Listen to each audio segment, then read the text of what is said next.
नमस्कार दोस्तों, स्वागत है आपका द न्यूज लॉन्चर के इस यूट्यूब मंच पर। दोस्तों, आज 24 जनवरी है और जब भी 24 जनवरी बिहार में आती है तो एक सालाना पॉलिटिकल जलसा बना दिया जाता है एक महापुरुष के जन्मतिथि को, और उस जन्मतिथि को लेकर सब अपनी सियासत को अजीब तरीके से साधते हैं। लेकिन सियासत साधने के इस दौर में मध्य प्रदेश से यूनियन कैबिनेट के एक नरेंद्र मोदी के साथ ही यदि बिहार पहुंच रहे हो, अति पिछड़ा राजनीति को साधने की कोशिश कर रहे हो, और इन सब के सहारे एक तरफ नीतीश कुमार के अति पिछड़ा वोट बैंक पर नजर, तो दूसरी तरफ नीतीश कुमार को साधने की भी कवायद, ये दोनों भला एक साथ बिहार में कैसे चल रही है। हम बात कर रहे हैं आज कर्पूरी ठाकुर की 101वीं जयंती की। पिछले वर्ष जो चुनावी साल था, अति पिछड़ा वोट बैंक की अहमियत को देखते हुए उन्हें भारत रत्न से नवाजा गया। लेकिन इस साल बिहार का चुनावी साल है और नीतीश कुमार को साथ भी रखने की कोशिश है और नीतीश कुमार के सिंधेकरण की भी एक कथित संभावना है। तो इन दोनों संभावनाओं को जिंदा रखने की जो पूर्व शर्त है, वो पूर्व शर्त यही है, प्री कंडीशन यही है कि नीतीश कुमार इंडिया अलायंस में ना जाए, नीतीश कुमार एनडीए के साथ रहकर अपना एकनाथ शिंदेकरण करवाने की भूमिका को अपनी आंखों के सामने बेबस और लाचार होकर बनता हुआ देखे। दरअसल शिवराज सिंह चौहान बिहार जा रहे हैं, यूं कहें कि बिहार भेजे जा रहे हैं। और जब से दिल्ली में एक टीवी कॉन्क्लेव में गृह मंत्री अमित शाह ने बिहार में विधानसभा चुनाव के बाद कौन मुख्यमंत्री होगा, इस सवाल पर जिस तरीके से गोलमोल जवाब दिया, उसके बाद उनका बिहार दौरा हुआ नहीं है। तो क्या समझा जाए, बिहार में नीतीश कुमार को साध कर रखने के लिए परसेप्शन बनाना जरूरी है कि बिहार मामले से अमित शाह को बीजेपी किनारे कर चुकी है। क्या बिहार में राजनीतिक रूप से तोड़ फोड़ मचाने वाली मशीनरी और गुवाहाटी की फ्लाइट फिलहाल नहीं उड़ेगी। महाराष्ट्र से तो गुवाहाटी की फ्लाइट उड़ी थी, और जो गुवाहाटी की फ्लाइट उड़ी थी उस फ्लाइट में एकनाथ शिंदे के साथ तकरीबन 40 विधायक गए थे, और इसके साथ ही उद्धव ठाकरे की सरकार भी करीब करीब उड़ गई थी। तो क्या बिहार में शिवराज सिंह चौहान को भेजकर यह भरोसा दिलाए जाने की कोशिश है कि नीतीश कुमार को बिहार में चुनाव के बाद भी मुख्यमंत्री बनाए रखा जाएगा? दरअसल शिवराज सिंह चौहान समस्तीपुर जा रहे हैं, कर्पूरी ठाकुर का गृह जिला, और इसके साथ साथ वो भागलपुर भी जाएंगे। मौका होगा कर्पूरी जयंती का। और ध्यान रखिए, आज जो भारतीय जनता पार्टी आप देखते हैं, जनसंघ इसका पूर्व अवतार हुआ करती थी, और जनसंघ घटक के विधायकों ने ही कर्पूरी ठाकुर को 1979 के अप्रैल महीने में विधायक दल की बैठक में अल्पमत में ला करके, सेंट्रल ऑब्जर्वर के सामने अल्पमत में ला करके कर्पूरी ठाकुर की आखिरी बिहार सरकार को रुखसत कराने का काम किया था। लेकिन कहते हैं ना कि जब चुनाव आता है तो लोगों की याददाश्त कहा जाता है कि बहुत कमजोर होती है। लोकतंत्र में जनता की याददाश्त को कमजोर माना जाता है। लेकिन क्या अति पिछड़े वर्ग का मतदाता इस बात को नहीं जानता कि जनता पार्टी जो 1977 में बनी थी, उसके अंदर आज की भाजपा जो जनसंघ के नाम से मौजूद थी, उसके विधायकों ने कर्पूरी ठाकुर की सत्ता को हटाया था। शिवराज सिंह चौहान जा रहे हैं और इन चर्चाओं के बीच जा रहे हैं कि नीतीश कुमार दूसरी संभावनाओं का द्वार भी खुला रखे हैं। लालू यादव उन्हें खुला निमंत्रण दे चुके हैं। उनकी दो बेटियां जो सक्रिय राजनीति में हैं, रोहिणी आचार्य और मिसा भारती, वो अपने पिता के यानी लालू यादव के बयान के साथ सहमति जताती हुई नजर आती है। और ऊपर से दिखावे के लिए ही सही, ईडी सीबीआई खेला होने के पहले ना बिहार में पहुंच जाए, इससे बचने के लिए ही शायद तेजस्वी यादव ऊपरी तौर पर ना नुकर कर रहे हैं कि नहीं, चाचा के साथ अब नहीं जाएंगे। लेकिन चाचा को मनाने के लिए मध्य प्रदेश वाले मामा तो नहीं भेजे जा रहे हैं। जो कार्यक्रम मुझे बताया गया उसके मुताबिक शिवराज सिंह चौहान सुबह 9 साढ़े 9 के करीब पटना पहुंचेंगे। उसके बाद वो समस्तीपुर जाएंगे, फिर भागलपुर जाएंगे, और 4 बजे पटना से उनकी वापसी की फ्लाइट है।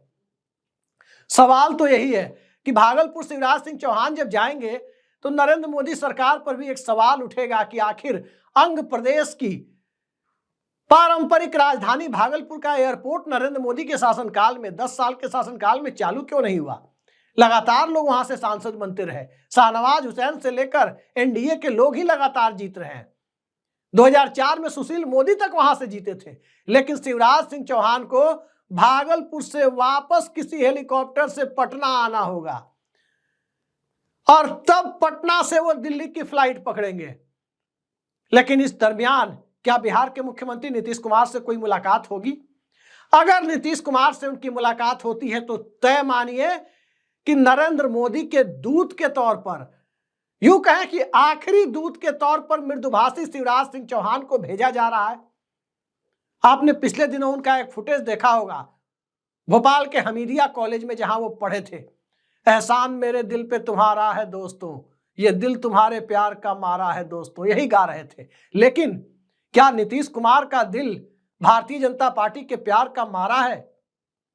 शिवराज सिंह चौहान से अगर मुलाकात होती है तो कुछ देर के लिए माना जाएगा कि भारतीय जनता पार्टी नीतीश कुमार को अपने साथ रखने के लिए कोशिश कर रही है। लेकिन अगर यह मुलाकात नहीं होती है, अगर कर्पूरी जयंती पर अपनी डफली अपना राग अपनाकर बीजेपी के लोग शिवराज सिंह के कार्यक्रम से समस्तीपुर से लेकर के और भागलपुर तक वहीं से घूम करके पटना आकर वापस चले आते हैं, तो तय मानिए कि बिहार में नीतीश कुमार को एनडीए के खूंटे से बांध कर रखना, एनडीए के साथ रोक कर रखना, इसकी गारंटी देने की स्थिति में कोई नहीं होगा। इसकी गारंटी कोई नहीं दे सकता। ना तो नरेंद्र मोदी दे सकते हैं, ना सीबीआई ईडी दे सकती है, ना ही अमित शाह दे सकते हैं, ना संघ दे सकता है, ना ही नड्डा साहब दे सकते हैं। दिग्विजय सिंह मध्य प्रदेश के पूर्व मुख्यमंत्री, उन्होंने एक बार कहा था कि भारतीय जनता पार्टी और आज की भारतीय जनता पार्टी, मोदी साहब वाली भारतीय जनता पार्टी, इसका मुकाबला कौन कर सकता है जिसे सीबीआई ईडी और जांच एजेंसियों का इनकम टैक्स वगैरह का डर नहीं हो। और उसी पैरामीटर पर नीतीश कुमार खड़े उतरते हैं। उन्हें सीबीआई ईडी का डर नहीं है, उन्हें एक ही चीज का डर है कि उनका वोट बैंक 14 से 16% के बीच बताया जाता है और उस वोट बैंक में अकेले अपने दम सत्ता में आने की कुव्वत नहीं है। अकेले अपने दम सत्ता में आने की कुव्वत तो भारतीय जनता पार्टी के वोट बैंक में भी नहीं है। वो तो फ्लोटिंग वोटर को ही अपना वोट बैंक मानती है। राष्ट्रीय जनता दल के वोटर को भी उसके वोट बैंक में भी अकेले आरजेडी को या इंडिया अलायंस को सत्ता में लाने की कुव्वत नहीं है। जब तक कोई चिराग मॉडल जैसा खेल ना हो तब तक राष्ट्रीय जनता दल मौजूदा सामाजिक समीकरणों की स्थिति में सत्ता में नहीं आ सकती। और उस सामाजिक समीकरणों में सबसे महत्वपूर्ण साइलेंट वोटर की भूमिका कौन निभाता है? कर्पूरी ठाकुर के द्वारा बनाया गया वो कर्पूरी फॉर्मूला, और उस कर्पूरी फॉर्मूले के अंतर्गत आने वाला अति पिछड़ा वर्ग का वोटर, जिस वोटर की तादाद बिहार में 36% है, 36%, और यदि 36.5% के करीब है। और उस अति पिछड़ा वोटर में अगर अल्पसंख्यक वोटर जो 12.5% है उसको किनारे कर दे तो बहुसंख्यक यानी हिंदू अति पिछड़ा वोटर 24% है। क्योंकि भारतीय जनता पार्टी जोर लगा रही है उस अति पिछड़ा वोट बैंक पर, तो स्वाभाविक है कि अल्पसंख्यक वोटर तो उसकी तरफ आने से रहे। अति पिछड़ा में बीजेपी की तरफ आएगा कौन? तो बहुसंख्यक वोटर जो अति पिछड़ा वर्ग का है उसी को अपने पाले में लाने की कोशिश करेगी। लेकिन वो कोशिश क्यों कर रही है? आखिर वो अति पिछड़ा गया कहां है? उन्हीं के अलायंस पार्टनर नीतीश कुमार के पाले में तो है। फिर बीजेपी के लोग एड़ी चोटी के जोर क्यों लगा रहे हैं? क्या नीतीश कुमार के जनाधार में सेंधमारी की कोशिश है? कर्पूरी ठाकुर के बहाने सेंधमारी की कोशिश है? लेकिन मत भूलिए, जनता दल यूनाइटेड की तरफ से जब केंद्र में 2 कैबिनेट बर्थ नरेंद्र मोदी सरकार में सुरक्षित हुआ, मतलब उसका आरएसी नहीं बल्कि उसका कंफर्मेशन हो गया, पीएनआर उसका मिल गया, तो उस परिस्थिति में उस पीएनआर पर 2 नाम अंकित थे। एक राजीव रंजन सिंह उर्फ ललन सिंह और दूसरे कर्पूरी ठाकुर के बेटे रामनाथ ठाकुर। रामनाथ ठाकुर नीतीश कुमार की पार्टी से आते हैं, कर्पूरी ठाकुर के बेटे हैं और नरेंद्र मोदी सरकार में उन्हें मंत्री बना रखा है नीतीश कुमार ने। वो नीतीश कुमार की कृपा पर 2 बार राज्यसभा गए।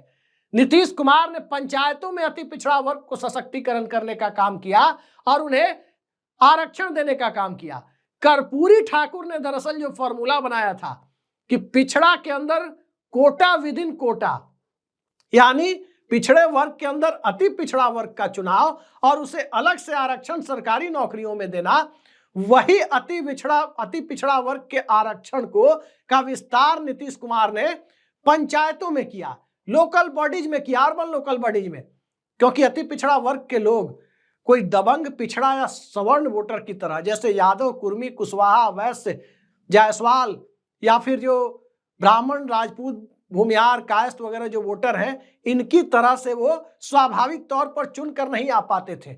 उनकी स्थिति पॉलिटिकल रिप्रेजेंटेशन के मामले में, खासकर लोकल बॉडीज में, दलितों के समान थी कि बिना रिजर्वेशन के उन्हें कोई जीतकर आने नहीं देता, इक्का दुक्का ही जीत कर आते। तो 2006-07 में नीतीश कुमार ने उनका सशक्तिकरण किया, इस रूप में किया। और उसी सशक्तिकरण का परिणाम है कि जब भी बिहार का चुनाव आता है, नीतीश कुमार के साथ जो सबसे सशक्त वोटर लौकुश समीकरण के दायरे के बाहर का होता है, वो अति पिछड़ा समाज होता है। और उस पर नजर यदि भारतीय जनता पार्टी ने लगा रखी है और उसके साथ साथ नीतीश कुमार को साधने की भी कोशिश की जा रही है, तो मुझे नहीं लगता कि नीतीश कुमार इस मुगालते में है कि एनडीए को मजबूत करने के लिए शिवराज सिंह चौहान को भेजा जा रहा है। शिवराज सिंह चौहान भी पिछड़े वर्ग से आते हैं।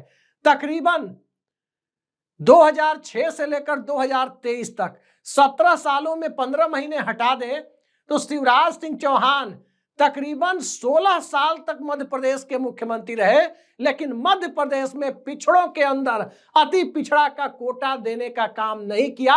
और वो बिहार आकर कल उपदेश देंगे कि कर्पूरी ठाकुर अति पिछड़ों के मसीहा थे, ये काम किया, वो काम किया, हमने उन्हें भारत रत्न दिया।